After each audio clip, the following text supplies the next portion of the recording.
07. He said, "I died on September 11th and recognized his own name on the victims list." Mum, why were people jumping from the windows of the South Tower? The question froze Sarah Richardson's blood on a cold November morning in London. James, her 4-year-old son, had just asked a question about an event that happened 3 years before he was born, in a country he had never visited.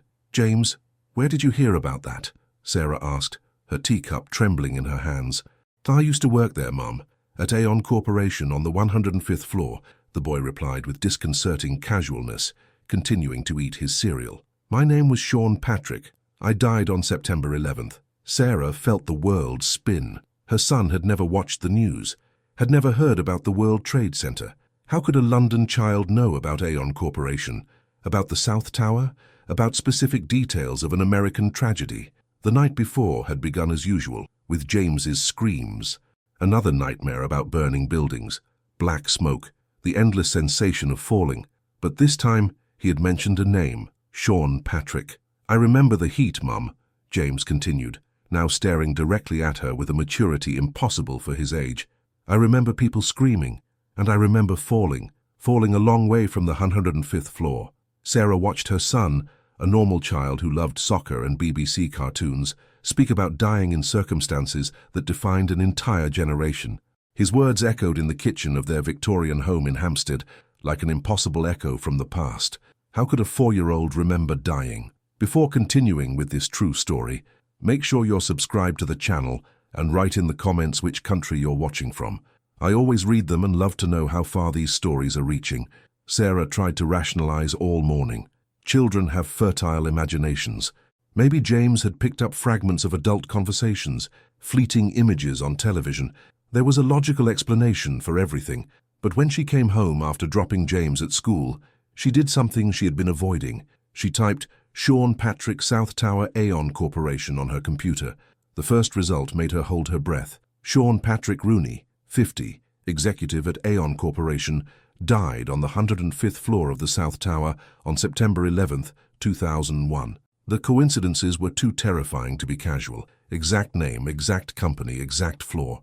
How could her son know such specific details about a man who had died before James was even conceived? Sarah read further. Sean Patrick had spoken to his wife Beverly on the phone in his final moments, trying to calm her while the building collapsed. He died attempting to escape. That night, when James woke up screaming, Sarah decided to ask different questions. "James, do you remember your wife?" The boy stopped crying immediately. "Beverly," he said softly.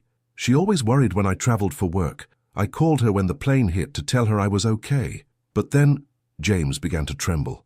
The smoke was getting too thick. People tried to break the windows, but they were too strong. I thought about Beverly's face, how scared she looked when I told her I loved her. Sarah felt tears well up in her eyes. These weren't childish fantasies. They were visceral memories, filled with impossible emotion and detail. Denial was disintegrating before the most disturbing truth she had ever faced. Somehow, her son carried the memories of the final moments of a man who died in a tragedy on the other side of the world. Dr. Marcus Webb's office on Harley Street had never received a case like this. Sarah sat before the child psychologist with a folder full of printouts, articles about Sean Patrick Rooney, Aon Corporation records, testimonies of 9/11 survivors. "Doctor, my son gives details about American events that a London child could never know," Sarah explained, her voice heavy with anxiety. Real names, exact places, intimate moments that were never made public. Dr. Webb, a Cambridge graduate and specialist in past life claims, examined the documents with growing fascination. "You verified all this information?" "Everything matches perfectly," Sarah sighed. "Sean Patrick Rooney, Aon executive, 105th floor of the South Tower. He died trying to escape while talking to his wife Beverly. James never had access to this information." While waiting outside during the consultation, Sarah looked through the window.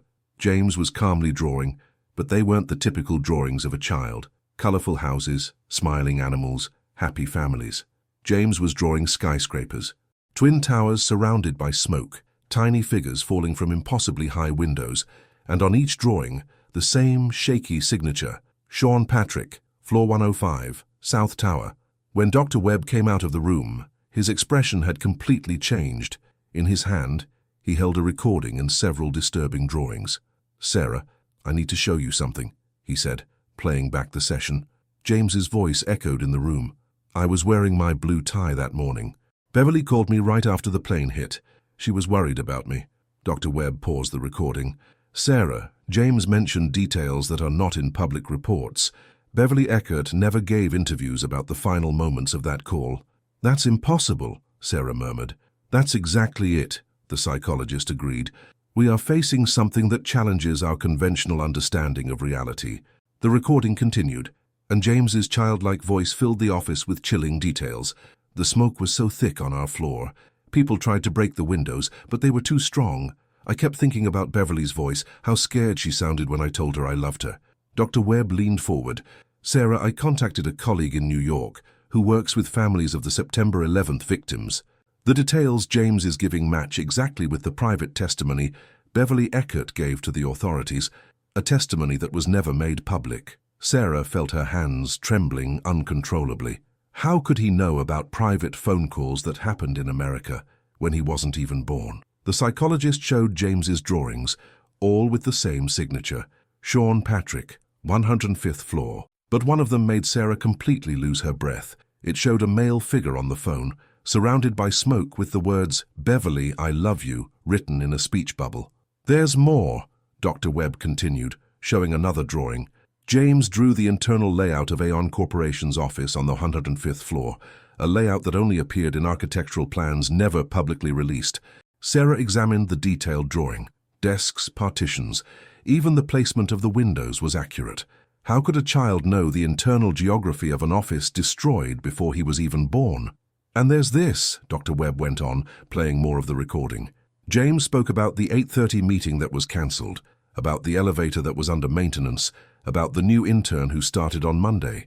Every detail, when checked, matched exactly with Aon Corporation's records from September 11th, 2001. Doctor, Sarah whispered, what is happening to my son? I think we need to consider an extraordinary possibility, he replied calmly. Maybe James isn't just remembering dreams. Maybe he is remembering a life that really happened. 3 days later, the phone rang at the Richardsons' house. Sarah answered nervously, but the voice on the other end was American, female, filled with emotion. Mrs. Richardson, my name is Beverly Eckert. I believe your son has been remembering my late husband. Sarah almost dropped the phone. Beverly Eckert, the widow of Sean Patrick Rooney, was calling from New York after being contacted by Dr. Webb's American colleague. I know this sounds impossible, Beverly continued, but the details your psychologist shared, they're things only Sean could know. Intimate moments from our last call that I never told anyone. Mrs. Eckert, I don't understand what's happening, Sarah replied, sinking heavily into her chair. James is just a boy from London. He's never been to America, never heard about September 11th. May I speak to him? Beverly asked, her voice breaking. I need to hear his voice. There are things Sean promised me in our last conversation that no one else could know. With trembling hands, Sarah called James. When the boy picked up, something extraordinary happened. His posture changed, his voice became more serious, more mature. Beverly, James said, and Sarah saw tears welling in his young eyes. I told you I'd find a way to let you know I'm okay. On the other end of the line, Beverly began to sob. Sean, my God, Sean, is it really you? I remember our kitchen in New Canaan, James continued with impossible familiarity. I remember how you were wearing your blue robe that morning when I left for work. I remember promising we'd have dinner at Luigi's when I came home. Sarah watched her 4-year-old son, speaking intimately about details of a married life he had never lived, in a country he had never visited, with a woman he had never met. But to Beverly Eckert, this was the voice of the man she had loved and lost in the Twin Towers almost 5 years earlier. Sean, I knew you'd find a way back to me, Beverly whispered through tears. And in that moment, Sarah realized she was witnessing something that would forever change her understanding of life, death, and the nature of the human soul. Beverly arrived in London on a grey November morning. At Heathrow Airport, James showed an odd calmness for a child about to meet a stranger. Mum, why are you nervous? He asked as they walked through the terminal. It's just Beverly. She always worries when I travel. When they finally met, the reaction was immediate and disconcerting. Beverly, an elegant middle-aged woman with eyes marked by grief, knelt before James. Hello, darling, she said softly. James studied her for a moment, then ran into her arms as if it were the most natural meeting in the world. Beverly, you cut your hair. It looks nice, but I liked it better long. Beverly began to tremble. Sarah had never shown James pictures of Beverly, and every public image showed her with long hair, but she had cut it recently, after her husband's death. In the taxi, James kept making impossible observations. Beverly, do you still have that small scar on your right wrist, from when you cut yourself tending the roses in the garden? Beverly revealed the discreet scar, a mark that had never appeared in public photographs, the result of an accident only she and Sean knew about. And you still put sugar in your coffee, even though I always complained it was too sweet? Beverly stared at Sarah wide-eyed. These were intimate habits, details of married life no child could have invented. At home, James led Beverly straight to his room and showed her a box hidden under the bed. Inside were dozens of drawings, the house where Sean and Beverly had lived in New Canaan, the interior of the Aon Corporation office, detailed portraits of Beverly at different ages. I draw you every night before I sleep, James said simply, so I won't forget your face. Beverly held the drawings with trembling hands. Each one depicted places and moments only Sean Patrick Rooney could have known. In that moment, even the staunchest skeptics would have had to admit they were facing something that transcended any rational explanation. During the 3 days Beverly stayed in London, the tests intensified. Dr. Webb organized controlled sessions, recording every impossible interaction that emerged. James described with surgical precision the layout of Sean and Beverly's New Canaan apartment. The picture from our honeymoon in Tuscany is on the living room wall, to the left of the beige sofa. There's a red wine stain on the Persian rug near the coffee table, from when you spilled your glass at the New Year's Eve party in 1999. Beverly confirmed every detail. The stain was there exactly as James described it, an accident they had never told anyone about. But it was during the 3rd session that the mystery reached disturbing proportions. James began recounting the final moments in the World Trade Center with visceral clarity. When the first plane hit the North Tower, we saw the smoke from our window. I called you to say I was fine, that it was just an accident. But when the second plane came toward us, James paused, his little face contorted in pain. I saw the plane through the window. It was coming so fast. I screamed for everyone to run, but there was no time. The impact threw me against the wall, he continued. I could smell the burning fuel. The heat was getting worse every minute. Dr. Webb gently interrupted. It was too disturbing to watch a child relive moments of terror from a life he had supposedly never lived. But Beverly begged to continue. Please, she whispered. I need to know what happened to him in those final moments. James looked straight at her, and Sarah saw in her son's eyes a maturity no 4-year-old could possess. I called you one last time, James said, his voice breaking. I told you I loved you and asked you to remember our happy moments. Then the floor started to give way. That recording would become one of the most haunting documents ever made about possible reincarnation. A London child describing the final moments of an American executive who had died before the child was even born. On Beverly's last day in London, the moment that changed everything happened. James was playing in the garden when he suddenly ran inside with urgency on his face. Beverly, I remembered something important, he shouted, rushing upstairs. There's something I hid for you. He returned with a sheet of paper on which he had drawn a detailed map.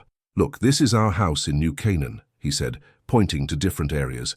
Remember the loose board in the closet of our bedroom? I hid something there for you before I left for work that morning. Beverly went pale. What are you talking about, darling? I wrote you a letter, James continued, completely absorbed in the memory. I was going to give it to you at dinner, but I decided to hide it as a surprise. It's under the loose board behind my winter coats. Beverly looked at Sarah in disbelief. The New Canaan house had been sold years after Sean's death, but Beverly still had the keys. She had never touched the bedroom closet. It was far too painful. That same night, Beverly called from New York. Her voice trembled uncontrollably. Sarah, I found it. I found the letter. Beverly read aloud the letter Sean Patrick Rooney had written on the morning of September 11th, 2001, hidden exactly where James had said, My dearest Beverly, when you find this, we'll probably be laughing at my silly romantic gestures, but I wanted you to have something to discover on a day when you might need to remember how much I love you. You are everything to me, my reason to wake up every morning, my promise of eternity. No matter what happens in this crazy world, remember that my love for you transcends everything, even time. Forever yours, Sean. The letter was dated September 11th, 2001, 6:30 a.m. written just hours before Sean left for work for the last time. "Sarah," Beverly sobbed over the phone, "how could James know about a letter I never found, hidden in a place only Sean knew, written the morning he died? The proof was there, irrefutable, impossible. Sean Patrick Rooney had found a way back through the consciousness of an English child." 6 months later, Sarah was in the office of Dr. Patricia Morrison, a reincarnation specialist at the University of Cambridge. The room, filled with books on consciousness and past life experiences, bore witness to decades of research into the impossible. "James's case is extraordinary," Dr. Morrison said, flipping through hundreds of pages of documentation. "We have independent verification of dozens of specific details, correspondence with private records, and physical evidence that defies any conventional explanation." Sarah held James's hand as he quietly drew. In recent months, the nightmares had significantly lessened. It was as if, after the recognition from Beverly, Sean Patrick's soul had finally found peace. "But how is this possible?" Sarah asked. "How can one person's consciousness transfer to another?" Dr. Morrison chose her words carefully.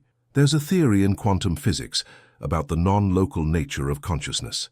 Some researchers believe that extreme trauma can create impressions so deep that they transcend physical death." She pointed to a complex diagram. "Imagine consciousness not as something confined to the brain, but as a field of energy that can carry information. When someone dies under intense traumatic circumstances, like Sean at the World Trade Center, that impression can remain coherent." And reincarnation. Perhaps it's more accurate to say that certain conscious information finds a new receiver, a child whose nervous system is still developing and is more permeable to such influences. James looked up from his drawing. "Dr. Morrison, Sean didn't leave completely. He's still here," he said, pointing to his chest. "But he's not afraid anymore." "James, do you still remember being Sean?" "Sometimes," he replied simply. "But now I know I'm James too. Sean came to tell Beverly he's okay, and now he can rest." It was an explanation that challenged scientific paradigms, but in the face of the evidence, even an academic mind had to accept that human consciousness might be more complex than any current theory could explain. A year after the first contact with Beverly, the Richardson family's life had completely changed. Their home in Hampstead regularly hosted researchers interested in the case now being called the James-Sean phenomenon. "Mum, is Beverly coming today?" James asked, walking into the kitchen with cheeks rosy from the London cold. "Yes, sweetheart. Her flight arrives at 3 p.m., Sarah replied, noting how her son had developed a unique relationship with Beverly, not entirely like Sean, yet not just like a child meeting a stranger. Beverly had temporarily moved to London to participate in the study coordinated by the University of Cambridge. Her presence had become essential not only for the research, but also for James's emotional well-being. "She always brings those American cookies I like," James said, then corrected himself with a mischievous smile. "That Sean liked. I actually prefer digestives." It was fascinating to watch how James had learned to navigate between his two existences. During the day, he was entirely a London child. But at specific moments, especially around Beverly, a maturity would emerge that clearly belonged to Sean Patrick. Dr. Webb continued documenting these transitions. "It's as if James has access to two libraries of memories. Most of the time he only uses the James library, but when needed he can access the Sean one. Even more remarkable were the changes in Beverly. The paralyzing grief she had carried since 2001 had transformed into a kind of peace she never thought possible. "I finally got to say goodbye properly," she had confided to Sarah, "and somehow I got to say hello again too."